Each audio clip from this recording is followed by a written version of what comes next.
Esteban Moreno Gómez os decía que es el encargado de los aparatos, del plan de recuperación de aparatos históricos del CSIC, es decir, de todos los institutos del CSIC. Y él es, en último caso, el que decide si un aparato es viejo o antiguo. Y os decía que los aparatos antiguos, los aparatos de interés histórico, son prácticamente tan importantes o más que las publicaciones científicas de los investigadores. Nosotros hemos tenido, le voy a pedir además que nos cuente un poco la historia del CSIC, aunque sea brevemente. Hemos tenido muy buenos investigadores en el siglo pasado y los aparatos que él tiene bajo su custodia, normalmente, o muchos de ellos, fueron construidos específicamente para hacer un experimento determinado. Él llegó aquí hace mucho. ¿Cuánto tiempo hace que llegaste? ¿Cuántos años hace? ¿Al Consejo? Sí. 22. 22. Él llegó aquí como especialista en máquinas Unix que teníamos entonces. Llegó a mi instituto, al Instituto de Matemáticas y Física Fundamental, que teníamos unas máquinas, unas granjas enormes de cálculo. Luego, pues debido a que tiene el gen histórico por parte de padre, que su padre trabajó, yo le conocí de químico, pero luego hizo historia y se pasó al Instituto de Historia y trabajó con Javier Sánchez Palencia, María Ruiz del Árbol y otros sabios de menor cuantía. Y entonces, por otra parte, por parte de madre, tiene el gen de la pedagogía. Entonces, por eso está con nosotros, realmente, aguanta con nosotros, porque podría dedicarse a cualquiera de las otras cosas. Estás poniendo rojo, ¿eh? No, ¿qué va? Abrevia. ¿Qué más cosas tengo que decir? Abrevia. Podría decir muchas cosas. Entonces, las dos cosas, él es de formación, es geólogo y paleontólogo. Pero, bueno, los geólogos son una gente que saben mucho de todo, son un poco como los químicos. Entonces, por eso, entiende perfectamente todas estas maravillas que nos va a contar. Hoy nos va a explicar un poco el paso de la historia romántica, a partir del siglo XIX hasta mediados del XX, a la ciencia, podemos decir, el paso de la ciencia romántica a la ciencia institucionalizada, en la que somos funcionarios los que hacemos ciencia. Entonces, no todos lo hacían. Esto coincide con la etapa de la física clásica a la física cuántica. Y aquí nos ha traído una serie de maravillas que él sabe cómo funcionan. Muchas gracias, López. Gracias. Gracias a ti. De la mitad que ha dicho, ha exagerado. Y la otra mitad lo ha dicho porque es amigo. Bueno, gracias por venir. Estamos entre amigos y además se han incorporado dos nuevas amigas del Museo Nacional de Ciencias Naturales, que quiero saludar, a Cruz y a Marta, que son las responsables de los instrumentos históricos del Museo Nacional de Ciencias Naturales, con las que trabajo y colaboro muchísimo y espero seguir haciéndolo. Perdonad que me he dejado aquí el pasador de diapositivas. Bueno, lo que os quiero contar es un poco poneros en antecedentes de cómo se desarrolló el descubrimiento de los rayos X. Entonces, para esta pequeña charla, contaros que vamos a utilizar instrumental que es Patrimonio Histórico del CSIC, en concreto estos dos objetos que tenéis aquí.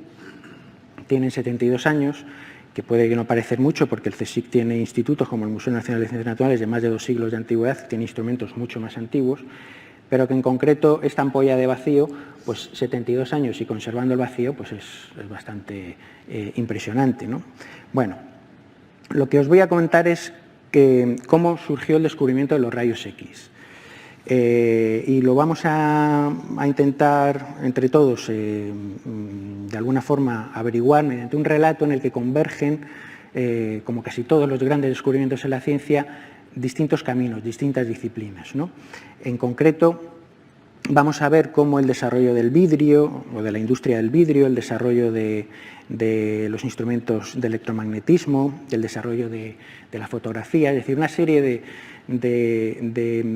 aplicaciones, de saberes en principio separadas, pues convergieron, como suele ocurrir, ya dicho, en el laboratorio de Röntgen en 1895 y le permitieron pues, descubrir los rayos X, ¿de acuerdo?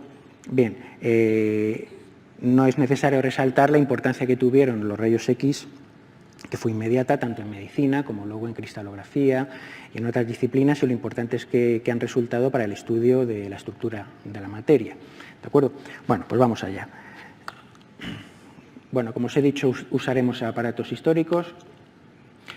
Vamos a ver, uno de los caminos necesarios e imprescindibles para que se diera este descubrimiento fue todo lo desarrollado con la obtención y el trabajo del vidrio.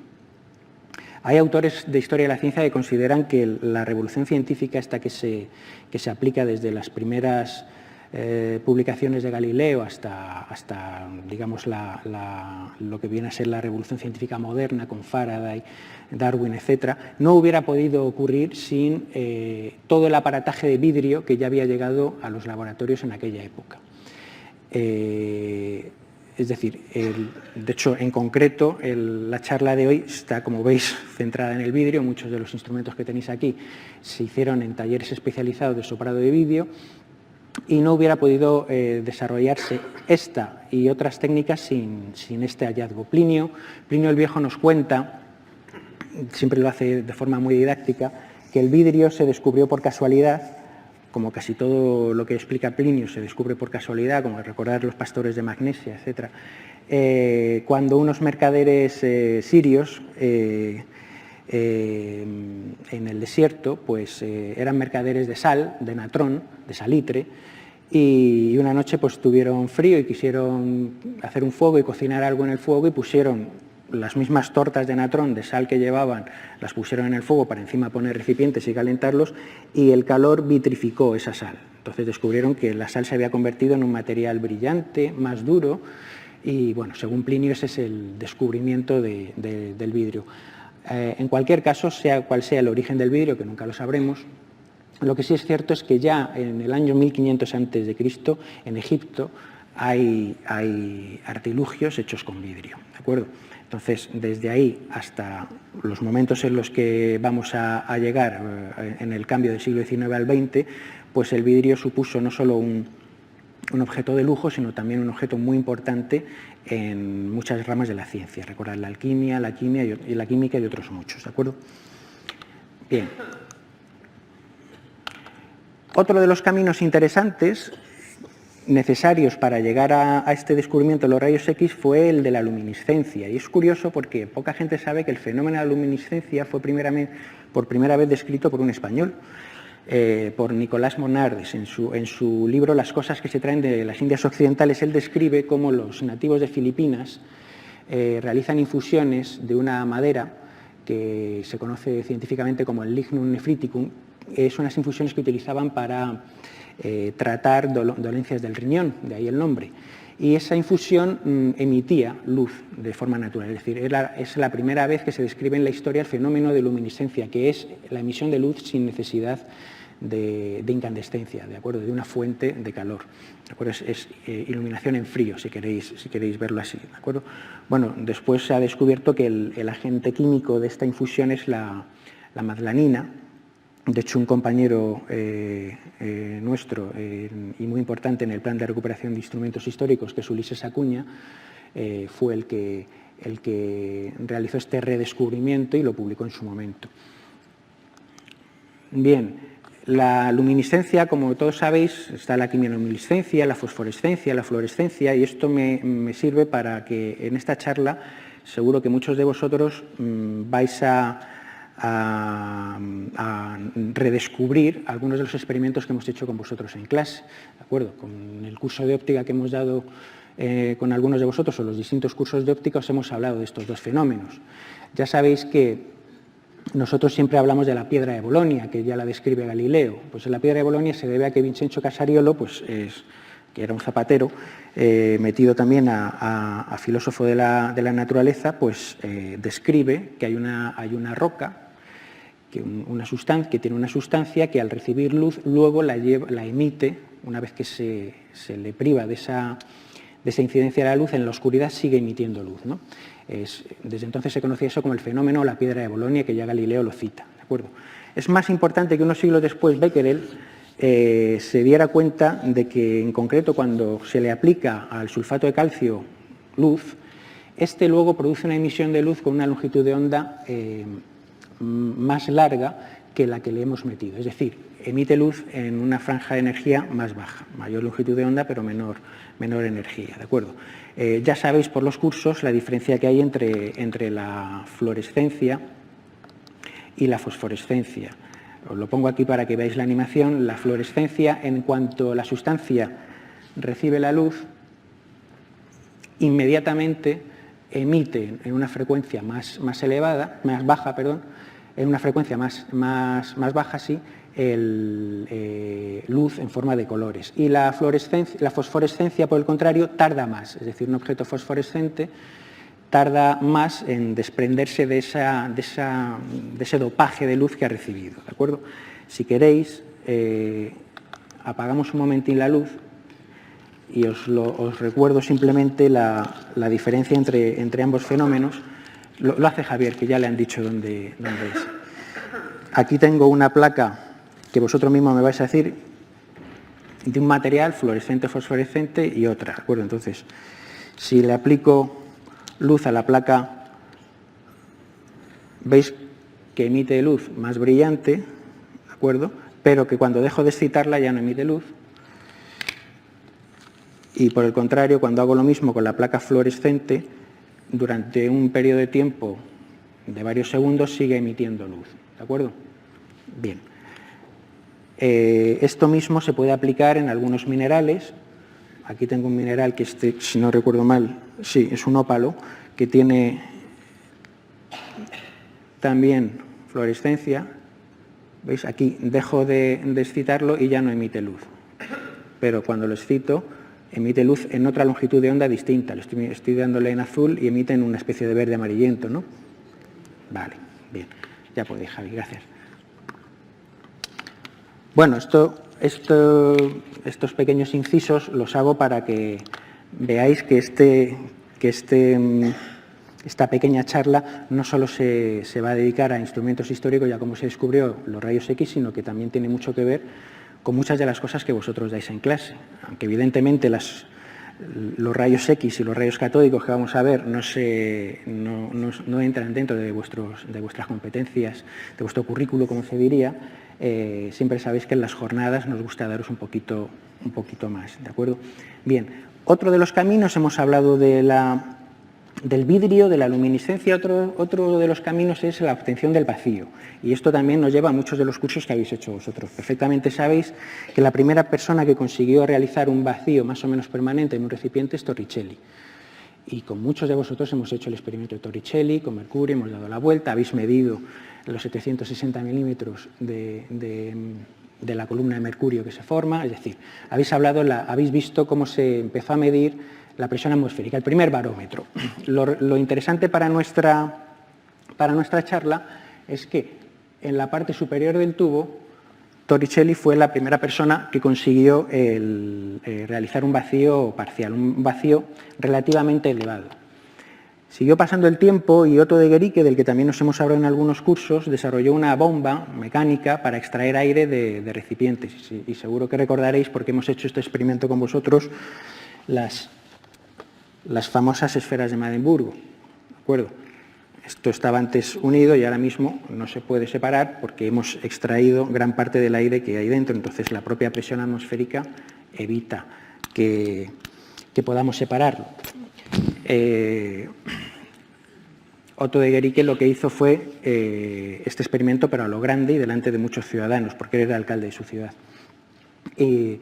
Realizó vacío, como veis, en esta gran esfera de Madenburgo, y ni con muchos caballos tirando de un extremo y de otro consiguieron separarla, hasta que él activó el mecanismo para que volviera a entrar aire dentro y se pusiera a abrir. Bueno, Otto de Guericke fue, por supuesto, seguidor de Copérnico y antiaristotélico. Esto es importante, pero bueno, no voy a incidir más con ello. Bueno, el camino de la obtención del vacío es tan relevante como el del vidrio y además llega un momento en el que se unen, porque los mecanismos para extraer vacíos al principio eran mecánicos, como el de Guericke o este que desarrollaron Robert Boyle y Robert Hooke, que es una bomba neumática que llegó a alcanzar 1 milímetro de mercurio, o sea, llegó a obtener el vacío de 1 milímetro de mercurio, ya es bastante, reducirla en una 700ava parte. Esta es la ilustración de aquella, desgraciadamente no se conserva, aunque se han hecho réplicas basado en la publicación que hicieron, ¿de acuerdo? Pero seguimos con otro camino, que es el de la fotografía, que aunque en principio siempre se la consideró una técnica auxiliar de las ciencias, en muchos casos llegó a ser protagonista. Todo el mundo entiende que la fotografía es importante, por ejemplo, en las ciencias naturales, nadie lo discute. Los biólogos y los geólogos pasaron de ilustrar, de dibujar a fotografiar, ¿de acuerdo? Y es muy importante, pero se veía como más auxiliar en otros campos hasta que llegó este descubrimiento y otros más. Bueno, es un descubrimiento, un invento, si queréis, el de la fotografía que se inició con la intención de, pues eso, de alguna forma emular a la pintura, ¿de acuerdo?, pero utilizando compuestos químicos, es decir, fijar las imágenes, al igual que lo hace un pintor con pinceles, utilizando pues, sales principalmente, compuestos químicos, ¿no? Como os digo, al final resultó ser muy relevante para la ciencia y como aporte os digo que el James Clerk Maxwell, del que en algunos cursos, sobre todo avanzados, de electromagnetismo y de óptica, os hemos hablado también, utilizando el modelo de Young, del RGB, del que también os hemos hablado en los cursos, pues fue el autor de la primera fotografía en color, que es el motivo de falda escocesa, porque era escocés que veis ahí, ¿no? Bueno, el desarrollo del vidrio, el descubrimiento de la luminiscencia, el de la obtención del vacío, el de la fotografía y, por resumir, el último gran camino que converge en este descubrimiento es el de los avances en electromagnetismo, en la electricidad y la obtención de alta tensión.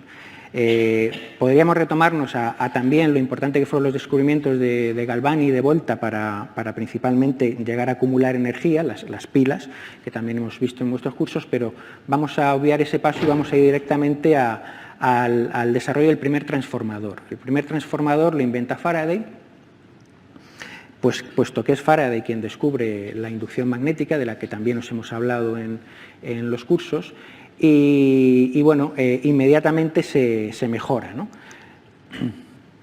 La versión de Faraday fue mejorada por Callan, que era un sacerdote católico que utiliza un transformador. Bueno, os digo que un transformador es un instrumento, para lo que no lo sepáis, que tiene un núcleo de hierro, ¿vale?, de láminas de hierro o de barras de hierro, al que se rodea de unas pocas espiras, que lo que se llama el bobinado primario, se aísla ese conjunto y sobre eso se vuelven a bobinar miles de espiras, que es el bobinado secundario. Los utilizas para transformar unos pocos voltios que alimentan el primario en muchos miles de voltios que salen del secundario, ¿de acuerdo? Es un aparato, en este caso, para obtener alta tensión, ¿de acuerdo? Esto es un aparato de este estilo. Ya a mediados del 19, Ruhmkorff mejora estos inventos y desarrolla lo que se llama el carrete de inducción o carrete de Ruhmkorff, que es desde 1800, cuando lo descubre, lo inventa en 1757, hasta bien entrado el siglo XX, con diferencia, el instrumento más utilizado en los laboratorios de física para obtener alta tensión, ¿de acuerdo? Ya se había conseguido prácticamente contemporáneo a Volta desarrollar pilas y baterías que sirvieran electricidad de forma continua y de forma estable.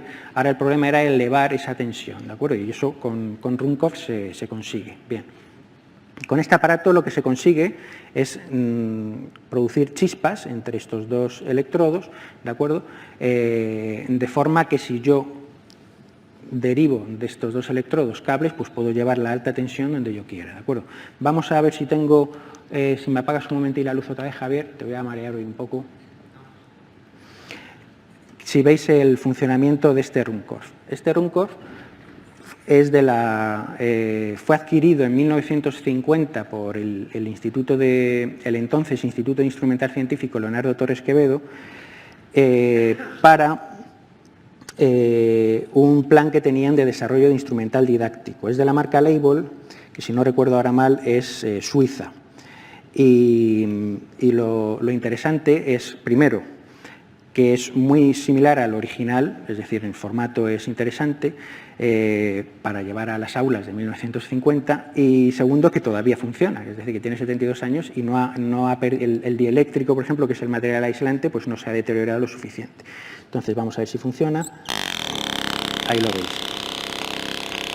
Como podéis ver, entre este electrodo y el disco, que es el otro electrodo, se genera una tensión que es de aproximadamente una chispa de 1,5 centímetros, por centímetro son 10.000 voltios, pues aquí tenemos unos 15.000 voltios, ¿de acuerdo? Si yo hubiera separado aún más esta distancia, hubiera aumentado la salida de tensión, ¿de acuerdo? Pero creo que para que lo vierais con 15.000 voltios era suficiente. He alimentado este instrumento con 4 pilas que he metido en bueno, me ayudó López, ¿cómo se dice? En este canuto de papel de colobar, 4 pilas de 1,5 voltios, ¿de acuerdo? Es decir, que con muy poquito voltaje, como veis, hemos sacado 15.000 voltios, ¿de acuerdo? Vale, si queréis podéis encender ya. Claro, por eso no lo dejo mucho tiempo, porque no quiero que me descargue todas las pilas y quiero haceros más experimentos, ¿de acuerdo? Es la única razón por la que lo he cortado tan rápido, no por nada más, ¿vale? Bueno, como comprenderéis, en cuanto vieron este tipo de fenómenos que se podían conseguir, pues lo primero que empezaron es a intentar descifrar o explicar qué era lo que ocurría. Es decir, cómo se generaban esas chispas. La analogía más cercana que tenía en la naturaleza eran los rayos, los relámpagos, ¿no? Y efectivamente ocurre algo parecido. Al igual que en las tormentas, los campos eléctricos que hay formados entre las nubes y el suelo generan descargas tan importantes que son los relámpagos, pues aquí ocurre algo parecido. La alta tensión que hay entre estos dos electrodos hace que las moléculas del aire que hay entre medias se ionicen y salte esa chispa que veis, ¿de acuerdo? Bien. Estas chispas, lo vamos a ver a continuación, ionizaban, estas descargas ionizaban no solo el aire que estaba entre los dos electrodos, sino el de la región cercana, de forma que se descargaban algunos electrómetros, pero lo vamos a ver un poquito más adelante, ¿vale? Bien. Bueno, ya tenemos esos, digamos, caminos, ahora vamos a empezar a unirlos, ¿de acuerdo? Vamos a ver la relación o los primeros experimentos que se realizaron con instrumentos generadores de alta tensión, con caretes Runkos y con tubos de vacío. Por cuestiones de logística no lo hemos hecho aquí, pero lo hemos hecho en otras charlas, que es lo que se ve en el vídeo que os quiero exponer aquí. Os lo vuelvo a poner. Fijaros en la parte inferior derecha. Aquí está López aplicando alta tensión a un tubo de vidrio, y de este tubo de aquí yo lo he conectado a una bomba de vacío. Estamos extrayendo el aire de este tubo, ¿vale? Estamos recreando el experimento que hizo Faraday. Fijaros que Faraday lo que hizo fue utilizar un tubo de vidrio, pero en vez de que esté herméticamente cerrado como estaba abierto, es decir, estaba a presión atmosférica. Entonces conectó una de las mejores bombas que tenía y empezó a extraer el aire dentro del tubo, al mismo tiempo que aplicaba cada vez más tensión con un aparato de estos en el tubo, que es lo que hemos hecho ahí. Y de lo que se dio cuenta Faraday y otros contemporáneos es de que se iluminaba, que el tubo se iluminaba. Es decir, que al meter alta tensión a un tubo donde ibas extrayendo los gases que tenía, se generaba una especie como de luminiscencia que iba precisamente desde los dos electrodos del tubo, desde el electrodo negativo al positivo. Faraday estudió con detenimiento esas descargas y las distintas sombras a las que se veía, o sea, de las que componía, porque eran zonas luminosas, zonas oscuras, zonas luminosas, zonas oscuras. Vio las distintas características que tenían esa luminiscencia cerca del cátodo y cerca del ánodo. El cátodo es de donde provienen las cargas negativas y el ánodo las cargas negativas, ¿de acuerdo? Para que nos entendamos. Pero el caso es que fue la primera persona, fijaros Faraday, que ya ha salido 2 veces aquí, como inventor, descubridor del principio físico que rige el transformador y del primer transformador, y también como darse cuenta de que al extraer el aire en un tubo y aplicarle alta tensión se generaba esa luminiscencia, ¿de acuerdo? Bueno, pues Faraday en aquella época ya era una persona muy relevante en la historia de la ciencia, en la ciencia del momento, en la historia lo ha sido después, y evidentemente todos los científicos de la época se pusieron a replicar estos experimentos que hacía Faraday, y eso es lo bueno, porque cuando replicas el experimento descubres cosas que a uno se le han pasado. Bien. Y este fue lo que hizo Henry Geisler.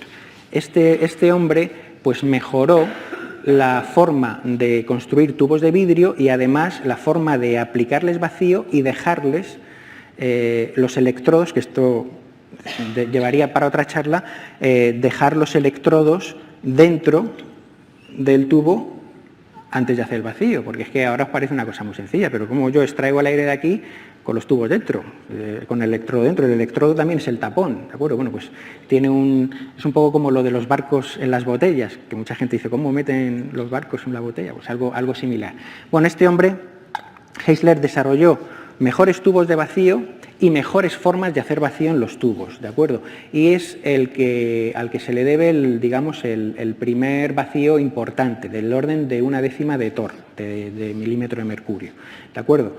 Cuando se aplicaba alta tensión a un carrete de este estilo, o sea, a un tubo de este estilo, pues se iluminaba con mucha más estabilidad que el experimento que había hecho Faraday. Aquí veis, si queréis, podéis ver la relación con los tubos de neón y los tubos de vacío, que inmediatamente fue la primera aplicación industrial que se utilizó de esto. Aún así se mejoró un poco más la forma de obtener vacío con el descubrimiento de un nuevo tipo de bomba de vacío que es la que se llama la bomba de Sprengel, por este autor, por Hermann Sprengel, que llegó a obtener vacío del orden de la 10 milésima del torr, de milímetro, ¿de acuerdo? Esto ya es un vacío muy importante, es aproximadamente el vacío en el que están estos tubos que tenemos aquí, ¿vale? Y la bomba de Sprengel, que aquí veis una ilustración de su aplicación, es muy curioso porque utilizaba la gravedad del mercurio al ir cayendo sobre una... Fijaros que todo esto es una columna de mercurio, aquí hay un alimentador, un dosificador de mercurio que gota a gota lo va echando a este otro depósito de mercurio, y el recipiente que yo quiero vaciar, que quiero quitar de aire, es esta R de aquí, está conectado aquí a este aire. Entonces, gota a gota, todo este aire, veis que hay una parte blanca entre cada una, gota a gota, se va retirando moléculas y moléculas y moléculas de aire del recipiente hasta dejarlo con un vacío considerable, ¿de acuerdo? Es una cosa curiosa y quiero que os tengáis esta imagen porque una bomba muy similar utilizó Röntgen en el descubrimiento de los rayos X. Ahora tenemos bombas de vacío que es todo apretar un botón y te extrae el vacío, pero entonces el proceso para generar vacío en un recipiente llevaba horas o días, según el tamaño del recipiente donde querían realizar el vacío. Bueno, con todo este mejunje que os estoy contando, se llega a que ya hay una serie de investigadores, bastantes decenas de investigadores, con el suficiente material en sus laboratorios como para obtener un vacío razonable, como para obtener tubos de vacío con un vacío, valga la redundación, razonable, y por supuesto esto estaba en todos los laboratorios. ¿Vale? Esto es un invento que enseguida se extendió, ¿no? Entonces, pues empezaron a hacer lo que hizo Faraday, pero en vez de extraer el vacío mientras aplicaba tensión, ellos ya habían hecho el vacío y lo que decían es, vamos a una cosa que ya tengo en vacío, un instrumento que ya está en vacío, vamos a aplicarle tensión, ¿no? Entonces, hubo un autor, Hittorf, que dijo que creo que al aplicar tensión en un tubo de rayos del vacío, creo que hay unos rayos que salen del cátodo y van hacia la otra parte del tubo de vacío, hacia el ánodo. Perdona, que no me salía. Y además esos rayos que veo producen fluorescencia. Ya nos conectamos con el otro camino de la fluorescencia. Bueno, un poquito más adelante Gelsten dice, confirmo, salen del cátodo. Y además, que como salen del cátodo, lo voy a llamar rayos catódicos. Entonces, la comunidad científica estaba pues alucinando, porque se estaban descubriendo unos rayos misteriosos, en principio, que emitían fluorescencia, que solamente se desarrollaban en tubos con alto vacío y que además eran nuevos para la ciencia, ¿no? Entonces, vamos a ver qué es esto. Bueno, de una forma más sistemática, William Crookes, que a lo mejor alguno de vosotros le conoce, pues desarrolló unos tubos de vacío de distintas formas y con distintas peculiaridades para estudiar esos rayos catódicos. Pues yo creo que lo primero que vamos a hacer es ver los rayos catódicos y luego reproducir algunos de los experimentos que hizo Crookes. Entonces, una vez más, gracias.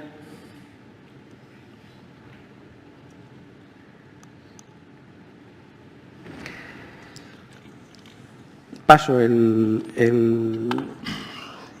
mi batería a este otro Runcorn. Este es un Runcorn más moderno y voy a utilizarlo para estos experimentos. Este Runcorn, ¿de acuerdo? Si yo hubiera quitado estos cables, entre estos dos electrodos haría la misma chispa que hemos visto en este de aquí.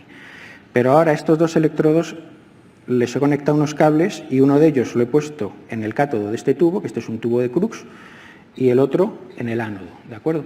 Y voy a aplicar corriente.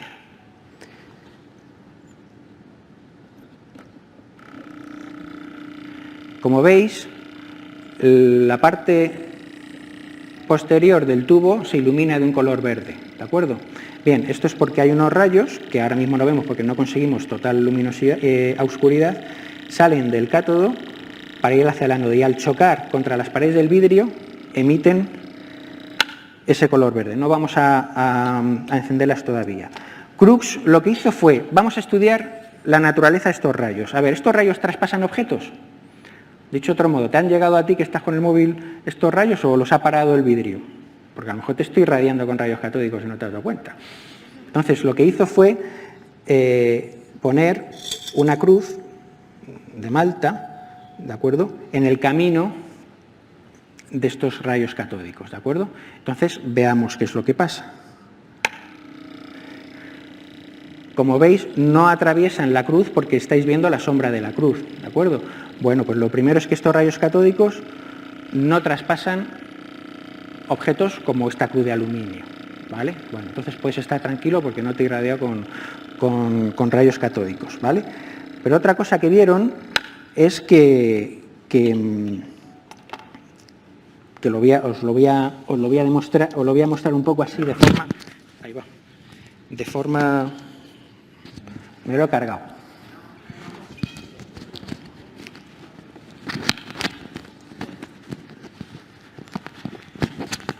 ¿Puedes venir? Porque es que no sé cómo... Ah, no, ya lo tengo. Lo tengo. ¿Se me oye? ¿Sabe lo que voy a hacer? Me voy a doblar el cable así un poco.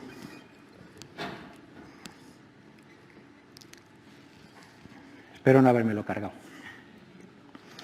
Fijaros que esto lo averiguó ya Crookes, pero no incidió mucho sobre ello, por eso me parece interesante que lo veáis. Fijaros lo que le pasa a la cruz cuando yo le acerco un imán. O baja o sube. ¿Lo veis? ¿Lo veis o no lo veis? ¿Veis? Bueno, esto es un fenómeno curioso porque evidentemente un campo magnético, esto es un imán, afecta al camino de los rayos catódicos y lo vemos de forma indirecta cómo se mueve hacia arriba o hacia abajo la cruz de Malta. Bueno, pues es un detalle que Crookes anotó, pero no investigó en mayor profundidad. Pero vamos, Crookes averiguó en primer lugar que los rayos viajan en línea recta, que no traspasan algunos materiales y que además, y esto es bonito, que lo veáis también, es un experimento bonito, y que además tienen lo que en aquella época se describió como ímpetu, es decir, tienen impulso. Esto es una forma indirecta de decir que tienen masa, ¿de acuerdo? Ahora he conectado los mismos electrodos que antes a otro tubo de Crookes en el que Crookes introdujo una rueda con paletas que se pueda mover libremente si algo golpea esas paletas. ¿De acuerdo? Recordad que aquí hay vacío. En principio hay muy poco aire. Vamos a ver qué es lo que ocurre.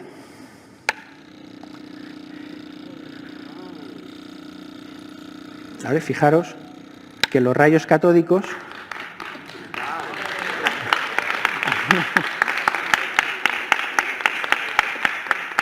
este aplauso va para Crookes, que es el que lo descubrió. Yo os lo agradezco, pero no tengo ningún mérito.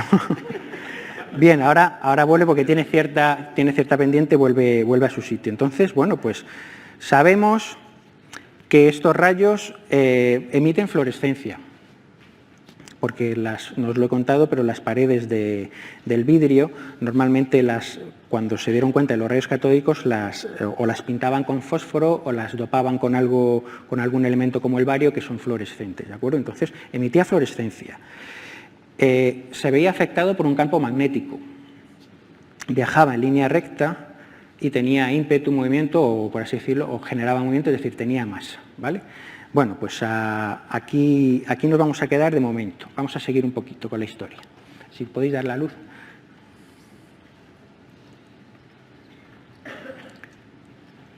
Decidme cómo voy de tiempo. Bueno. Otra cosa que veían, que también anotó Crookes, aunque no os lo he dicho, es que cuando dejaban cerca placas fluorescentes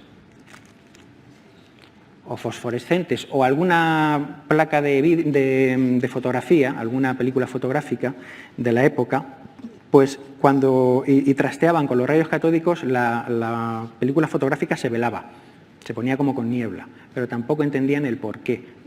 Decían, o es por la fluorescencia que emiten los rayos catódicos o es por los propios rayos catódicos. Pero ahí se quedaba la cosa. Un experimento más que os quiero enseñar, y para eso he traído a esta ampolla, que yo la llamo el bebé porque esta tiene también 72 años y ha conservado el vacío, y eso sí que es un milagro, es que inmediatamente, y esto es una costumbre, una sana costumbre de la comunidad científica, en cuanto alguien descubre algo, todos intentan darle la vuelta al mismo fenómeno, pero variándolo un poco. ¿De acuerdo? ¿Que genera fluorescencia? ¿Pero qué genera fluorescencia? Los rayos catódicos es porque es el vidrio fluorescente. Vamos a meter minerales fluorescentes dentro de un tubo de vidrio y vamos a sacar el vacío. Si hemos metido una paleta y una cruz de malta, ¿por qué no vamos a meter? Pues metieron un mineral, en este caso, este es un tubo precioso, vamos, a mí me gusta mucho, y le aplicaron tensión, que es lo que vamos a hacer ahora mismo, ¿de acuerdo? Este es el ánodo y este es el cátodo. Los rayos van a salir, los rayos catódicos van a salir de aquí arriba y van a ir hacia aquí abajo, y entre medias lo que han incorporado pues es un ópalo como el que os hemos enseñado antes, ¿de acuerdo? Y una vez más, y lo siento, Javi,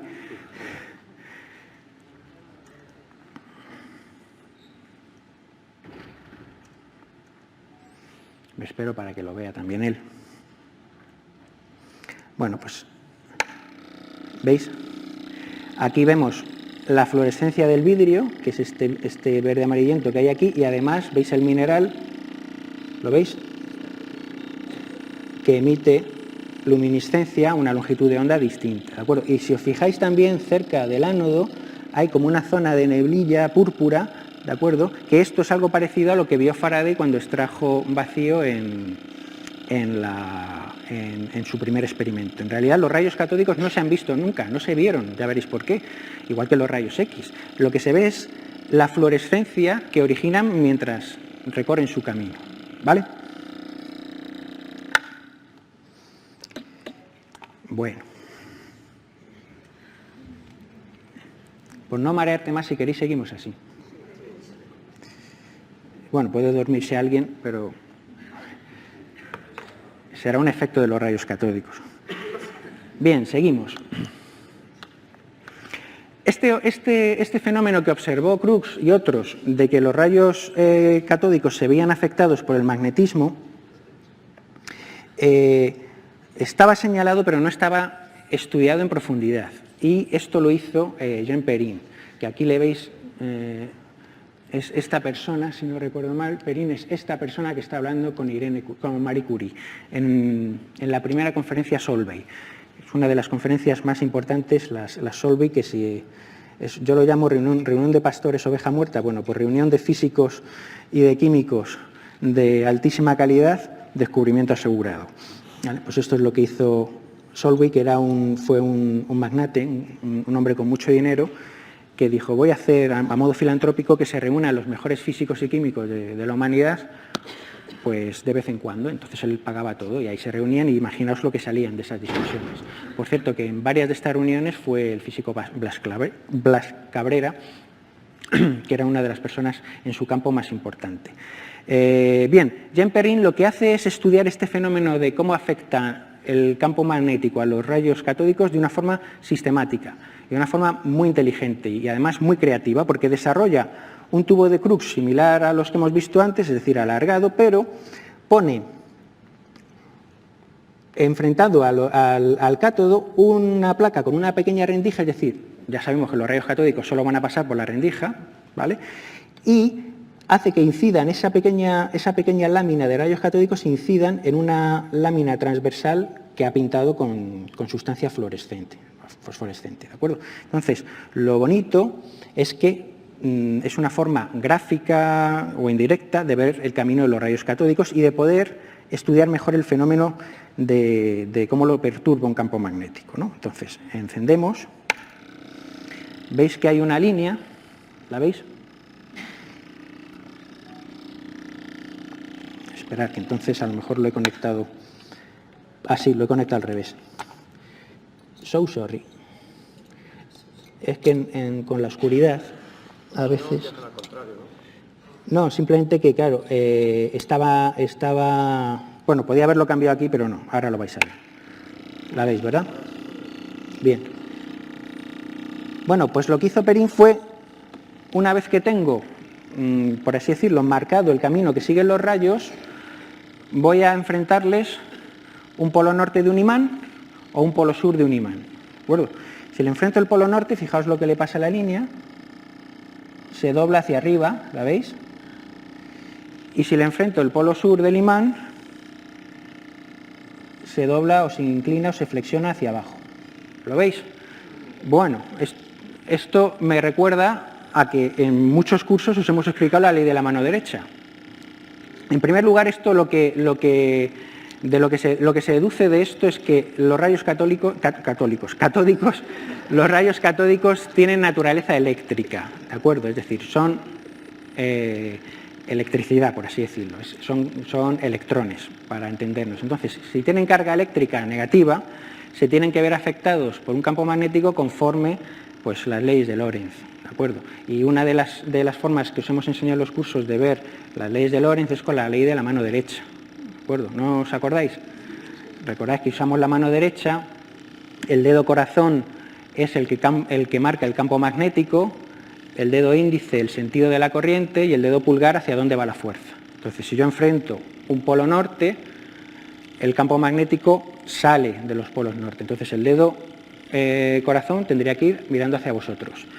¿El sentido de la corriente cuál es? Aunque este sea el polo negativo, es decir, aunque vayan desde aquí hasta aquí, recordad que debido a Benjamin Franklin consideramos que la corriente va al revés, del polo positivo al negativo, ¿de acuerdo? Por lo tanto, este sería el dedo que me marca el sentido de la corriente. Y hacia aquí es donde tendría que ir, hacia arriba, en este caso. Enfrento el polo norte y ¿qué es lo que ocurre? Tendría que ir hacia arriba, ¿no? Hacia arriba va. Y por las mismas, cuando hago la mano derecha, pero al revés, ahora lo que cambio es, perdón, así, el campo magnético al enfrentar un sur sale, o sea, se meten por el polo sur, pues tendría que ir hacia abajo, ¿de acuerdo? Bueno, como veáis, no está tan lejos de las cosas que intentamos enseñaros en los cursos. Vale, ya podemos encender, gracias, Javi. Bueno, Por lo tanto, gracias a Perrin, descubrimos que los rayos catódicos son cargas eléctricas negativas y que se rigen por las leyes que afectan a las cargas eléctricas negativas, como la ley de Lorentz en este caso, ¿vale? Bien, pues ya está todo el planteamiento, la escena, como diría en una narración, ya está toda la trama planteada. Ahora todas estas cosas pues se debatían mucho. ¿Por qué esos rayos catódicos velaban placas fotográficas? ¿Eran ondas o eran partículas?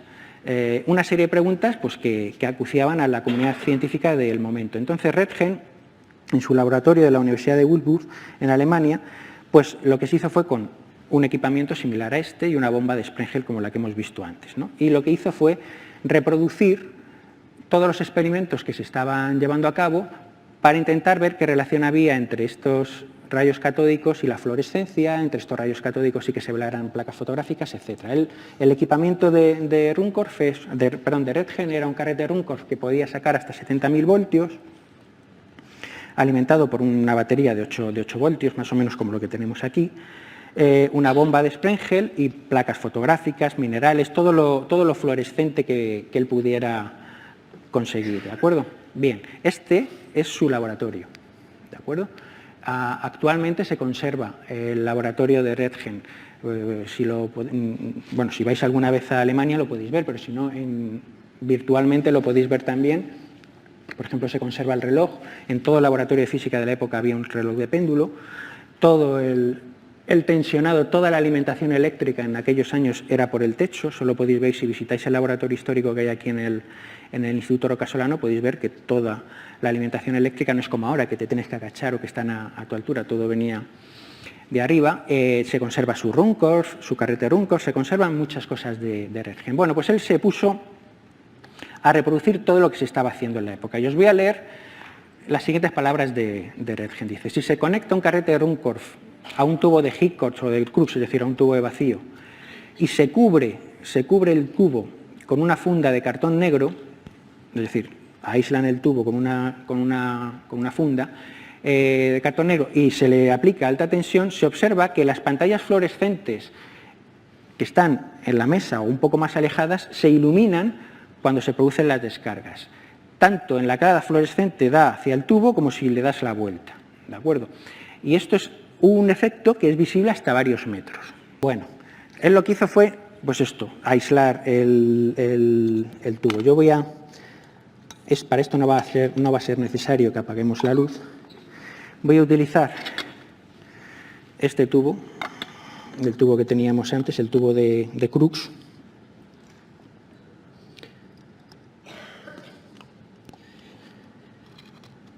Vale, bueno. Curiosamente, si nos choca ya algo de aquí, nos choca algo, si resulta que los rayos catódicos no atraviesan objetos, como los rayos catódicos, cuando los tapo, iluminan placas fluorescentes o placas fotográficas alejadas. Entonces, esto es lo que le llamó la atención a Röntgen y a otros muchos, ¿no? Entonces, sistemáticamente, pues lo que hizo fue aislarlo con cajas y con otros materiales y se dio cuenta de que fijaros que esto que yo os estoy poniendo aquí, os estoy contando aquí en unos minutos, esta gente se tiraba horas con el Runcorf activado, ¿de acuerdo? Y a total oscuridad, no como estamos ahora, con mucha total oscuridad. Entonces, Röntgen se dio cuenta de que manipulando, quitando un objeto, poniendo otro, pues si se quedaba un tiempo relativamente largo, unos cuantos minutos, con el tubo funcionando y él aquí montando cosas, pues veía sombras de sus manos y de otros objetos que interponía en placas fluorescentes, ¿de acuerdo? Entonces él dijo, bueno, ¿esto a qué se debe? Entonces lo que hizo fue directamente quedarse un buen rato poniendo objetos en su propia mano entre un tubo de vacío aplicado a alta tensión, con rayos catódicos en funcionamiento, y una placa fluorescente.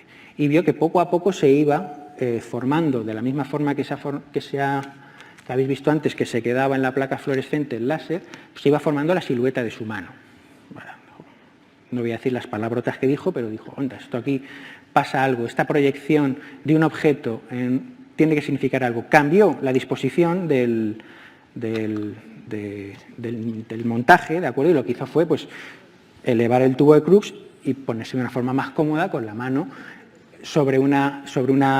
en este caso, sobre una placa fotográfica, ¿de acuerdo? Bueno, el resultado es que tras hora y media se obtuvo lo que es la primera radiografía de la historia. En concreto, esta es la mano de su mujer, de su esposa, a la que convenció para que estuviera hora y media con su anillo de boda sobre una placa fotográfica mientras la irradiaba con estos nuevos rayos. Entonces, lo primero que se dio cuenta Röntgen es que evidentemente los rayos catódicos no eran los responsables de que se formase esa silueta, porque los rayos catódicos ya estaba demostrado que no atravesaban objetos, ¿de acuerdo? Entonces, él supuso que era un nuevo tipo de radiación que se formaba o bien por los rayos catódicos o bien por la fluorescencia que producían los rayos catódicos, aún no se sabía, y eso es lo relevante de esta historia, es decir, qué es lo que lo generan, la siguiente pregunta que decía Labastide ayer. Entonces, en un alarde, en mi opinión, de humildad, hizo una publicación en el que dijo: he descubierto un nuevo tipo de rayos y como no sé de dónde vienen, ni cómo son, ni cuál es su naturaleza, los voy a llamar rayos X, ¿de acuerdo? Desde entonces se conocen como rayos X, excepto en Alemania, que los llaman todavía rayos Röntgen, ¿de acuerdo? Bien. Imaginaros la publicación de este hallazgo por Röntgen y además la prueba, la evidencia de lo que generan esos rayos X, ¿de acuerdo? Entonces, fue un bombazo. Científicamente no se habló de otra cosa en mucho tiempo. Esto lo descubrió en noviembre, diciembre, si no recuerdo mal, y el emperador de Alemania le pidió que le hiciera una demostración un mes después. Varios científicos quisieron ir a su laboratorio a hacerlo. En cuestión de un mes y medio el hombre no paró de demostrar, de hacer demostraciones y conferencias públicas, etcétera, sobre la importancia de este algo, porque claro, los primeros que dijeron esto es importantísimo son los médicos. ¿Qué tenía que hacer un médico para ver los huesos de una persona? Pues esperar a que se muriera para hacerle una disección. Entonces fue importantísimo. Pero luego, como siempre, se replicó este experimento en otros muchos laboratorios. Y uno de los que lo replicó fue Becquerel, cuyo padre ya tenía el francés Becquerel, ya tenía una dilatada experiencia en estudio de materiales fluorescentes y fosforescentes, ¿de acuerdo? Y de lo que se dio cuenta Becquerel es de que estos nuevos rayos también ionizaban el aire, no solo daban fluorescencia, no solo permitían obtener siluetas de nuestro hueso y otras muchas cosas, sino que también ionizaban el aire. Si os fijáis, ahora le voy a dar la vuelta, aunque probablemente lo descargue, ahí está. ¿Lo veis? He cargado el electrómetro, esto lo hemos hecho también en los cursos con electricidad estática. Acordaos que si yo enciendo un mechero se descarga. Bueno, pues estos rayos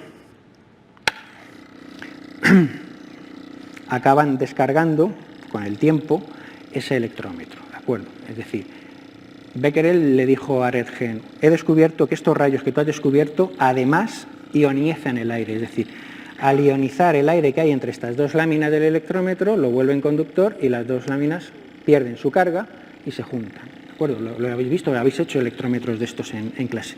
Tardará el tiempo que tarde, pero ocurre, ¿vale? Bien, lo que hizo Röntgen fue qué tipo de materiales son capaces de parar los rayos X, ¿de acuerdo? Entonces hizo un montaje como el que veis aquí, en el que alimentó con un Ruhmkorff un tubo y en esta placa que hay aquí tenéis el tubo, pues ponía vidrios, aluminios, cuarzos, micas, plomo y otra serie de cosas, y cómo vio cuáles de esos materiales paraban los rayos X. Pues si el electrómetro que hay aquí se descargaba, no lo paraban, y si ponías plomo y el electrómetro no se descargaba, pues lo paraba, ¿de acuerdo? Entonces es un poquito lo que me gustaría hacer con esto. Lo que hizo fue, digamos, esta es la prueba del 13. Voy a cargarlo de nuevo.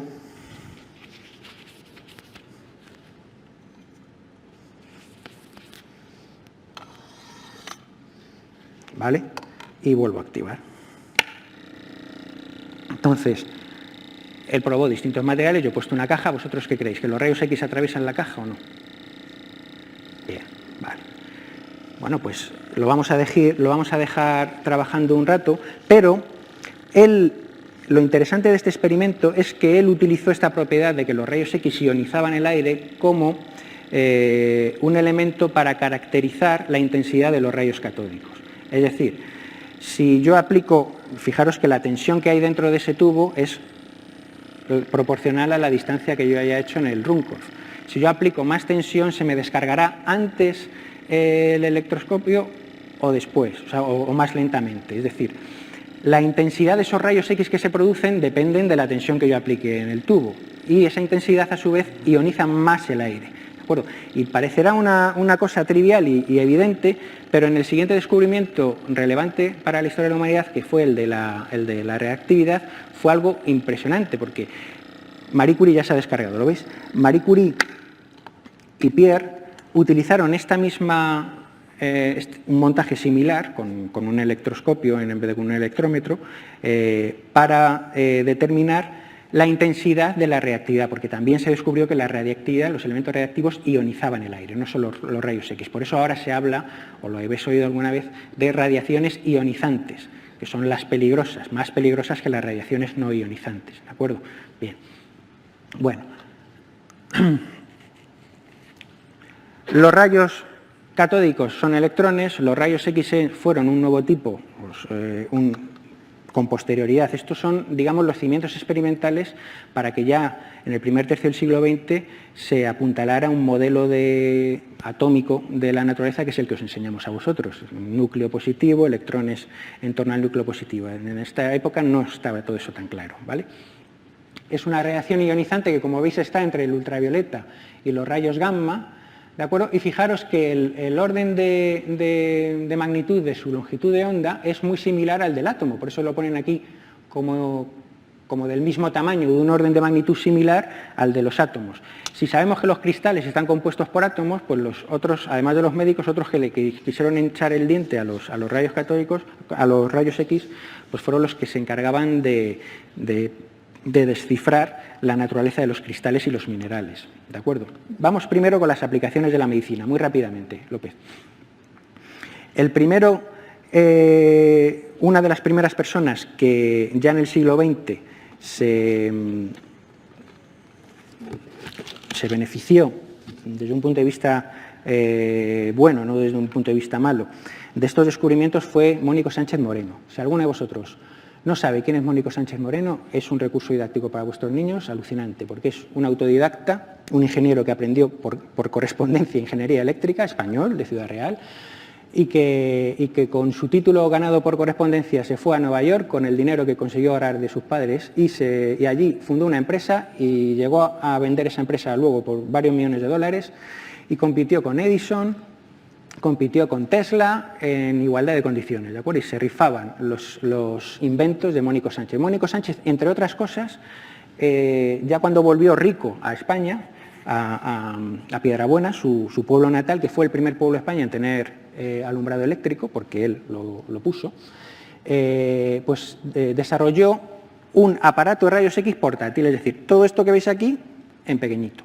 ¿De acuerdo? Una pequeña bobina de inducción, una pequeña bobina de Runcorf, ¿de acuerdo? Y uno en una maleta que se conectaba a la red o a unas baterías y una serie de tubos de vacío para producir los rayos X. Y además te vendía una pantalla fluorescente para que el médico, quien quisiera, pues se lo pusiera en los ojos. Aquí estaba la placa fluorescente, él ponía la mano y se ponía delante del tubo de rayos X y esperaba hasta ver los huesos de su mano. Ahora os parecerá una locura porque evidentemente no se sabía lo pernicioso de esta radiación entonces, ¿vale? Pero yo he sido niño y a mí me han hecho radiografías con 5 años, porque me acuerdo, no me las han hecho con fotografías, me la han hecho en una placa fluorescente. Yo me he puesto y me decía el pediatra, desnúdate, yo era un niño, me ponían delante una placa y el pediatra desde otra sala me veía en una placa fluorescente, no miraba una fotografía, miraba esto, pero en grande, ¿de acuerdo? O sea que no ha sido tanta diferencia. Bueno, lo interesante de Mónico Sánchez es que cuando Marie Curie escuchó de este invento, de este empresario español, pues dijo, yo estoy empeñada en que nuestros soldados estaban, por suerte en España no nos tocó la Primera Guerra Mundial, estaba Francia en guerra con Alemania en la Primera Guerra Mundial, y dijo, los rayos X son un instrumento que en buenas manos pueden salvar muchas vidas. El cirujano puede ver la bala antes de operarla, puede ver una fractura, o sea, puede ayudar muchísimo a nuestros soldados. Entonces ella se encargó de formar a enfermeras y a conductores, requisar un montón de furgonetas Citroën, que las llamaban las Petit Curie, y el gobierno francés compró casi 70 aparatos a Mónico Sánchez y se los vendió al gobierno francés, y estas furgonetas iban equipadas con esos instrumentos y iban por el frente asistiendo a los cirujanos, ¿de acuerdo? Hicieron cerca de 1 millón de radiografías en la época y salvaron innumerables vidas. Fijaos aquí cómo está operando un cirujano con un Ruhmkorff, una gran ampolla que emite rayos X a través del paciente, y en la pantalla fluorescente está viendo las partes internas del paciente, el cirujano, ¿de acuerdo? Y así está viendo pues, la bala, la metralla. A ver, te pueden quitar 2 o 3 trozos grandes de metralla, pero como no te quiten todo, pues te mueres por septicemia, ¿vale? Bien, para acabar, otras aplicaciones de los rayos X pues fue la cristalografía.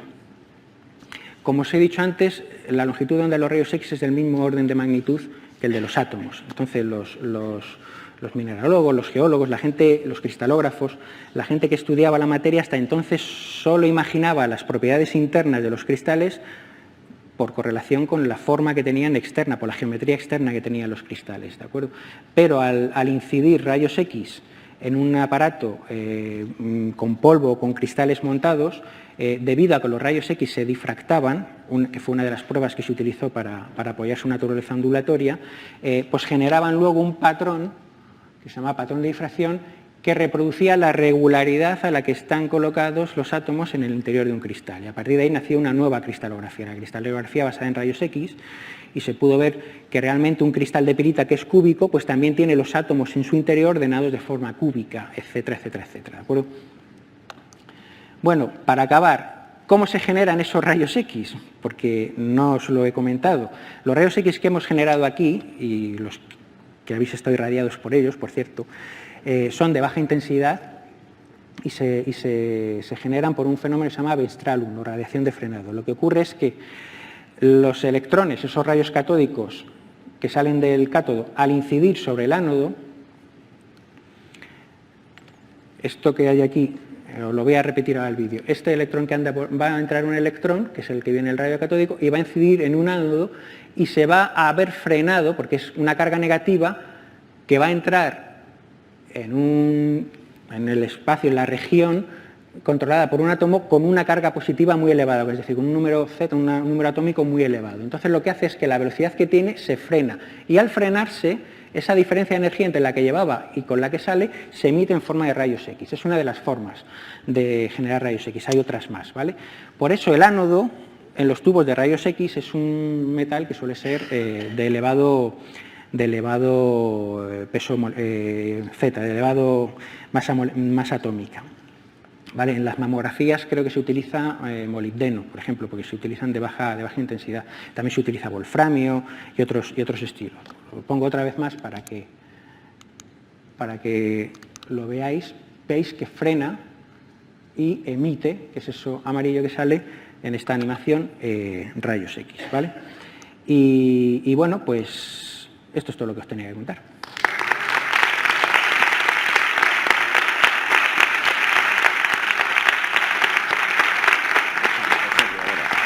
Luego, cuando te acabes. ¿Quieres hablar con así o en el atril? ¿Quieres micrófono en mano?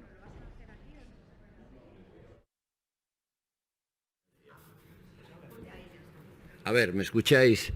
¿Me oís? Bueno, vamos a destriparle un poco la conferencia a Esteban, porque vamos a hacer la ingeniería inversa. Vamos a ver cómo ha montado su conferencia. Sí.